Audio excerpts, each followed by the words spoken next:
Hi guys, ஒரு சின்ன ஒரு கதையை நான் சொல்கிறேன். எப்படின்னா, நம்ம வண்டி ஓட்டிகிட்டு நான் வாடகைக்கு போயிட்டுருந்தேன்.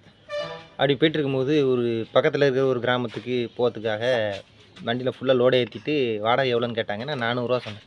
இல்லை இல்லை இல்லை இல்லை அவ்வளோதான் தர முடியாது, நான் 300 மேலே நான் கொடுத்தது கிடையாது அப்படி சொன்னார். நான் சொன்னேன், ஏங்க 300 என்னங்க இப்படி கம்மி? நானே கரெக்டாக தான் சொல்கிறேன், 400 குறைஞ்சி வாடகை வராது. உங்களுக்கு நான் பொருளையும் ஏற்றுறேன், அதை இறக்கியும் கொடுக்குறேன், 400 தான் வாடகைன்றேன். அப்போ அந்த மனுஷன் என்ன இப்படி நிற்கிறா அப்படி நிற்கிறான்ட்டு ஒரு மாதிரி நம்மளை பேசிக்கிட்டு சாமானை பக்கத்தில் ஏற்றிட்டு கிளம்பி வண்டி போயிட்டுருக்கு. வண்டி போயிட்டுருக்கும்போது திடீர்னு ஒரு ஒயின் ஷாப் பக்கத்தில் வண்டி நிப்பாட்ட சொல்லிட்டாப்புல. வண்டி நிப்பாட்டுப்பா, நான் கொஞ்சம் சரக்கு வாங்கிட்டு வரணுன்றாரு. சரி, மனுஷன் தானே ஆசைப்பட்றான்னு நானும் வண்டி இறக்கியாச்சு, சரக்கு எடுத்துகிட்டு வந்துட்டேன். எடுத்துகிட்டு வந்தால் உள்ளே போய்ட்டு ஒரு கட்டிங்கை போட்டுட்டு மீதி கட்டிங்கை எடுத்துகிட்டு வர்றாரு. எடுத்துகிட்டு போகும்போது ஆக்ரோஷமாக போன மனுஷன் கட்டிங்கை போட்டுட்டு அமைதியாக வண்டியில் உட்காந்துட்டே இருந்தார்.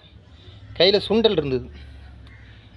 அந்த சுண்டலை வாயில் போட்டுட்டு, இந்த சுண்டல் சாப்பிட்டுன்னு என் கையில் கொடுத்தாரு. இல்லை வேணாம் இருக்கட்டும்னு, இது சும்மா சாப்பிடுப்பான்டார். இல்லைண்ணா நீங்கள் சாப்பிடுங்கண்டாச்சு. அப்புறம் அந்த மனுஷன் என்ன சொன்னார்னா, வண்டி போயிட்டுருக்கு, ஒரு 10 நிமிஷத்தில் நான் ஒரு கட்டிங் போடணுமேண்டார்.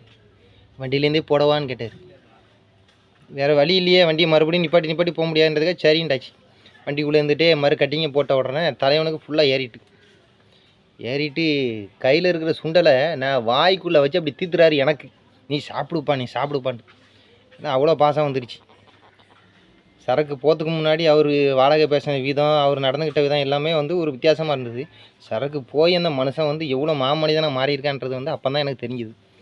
அவரோட ஏரியாவில் நான் போயிட்டு இறங்கிட்டு அவரையும் இறக்கி விட்டுட்டு வண்டியில் உள்ள சாமான் சட்டெல்லாம் இறக்கி விட்டுவிட்டு நான் கிளம்புறேன். கிளம்பும் போது அவர் வேகமாக போகிறாரு. பக்கத்தில் இருக்கிற கடைக்கு போய்ட்டு ஒரு கலரை வாங்கி நீ குடிப்பாண்டு அந்த கூலிங்ஸை தராரு. அதை நான் குடிக்கிறேன். நான் 400 கேட்டோம்ல, அந்த 400 கொடுத்து கூட ஒரு 20 கொடுத்து டீ சாப்பிட்டுட்டு போண்டு வேறு தராரு. அப்போ இந்த குடிப்பழக்கம் ஒரு சில மனிதர்களை மாமனிதர்களாகவும் மாற்றுது, ஒரு சில மனிதர்களை கேடு கெட்டவனாகவும் மாற்றுது. அதனால் நல்லதும் இருக்குது, கெட்டதும் இருக்குது.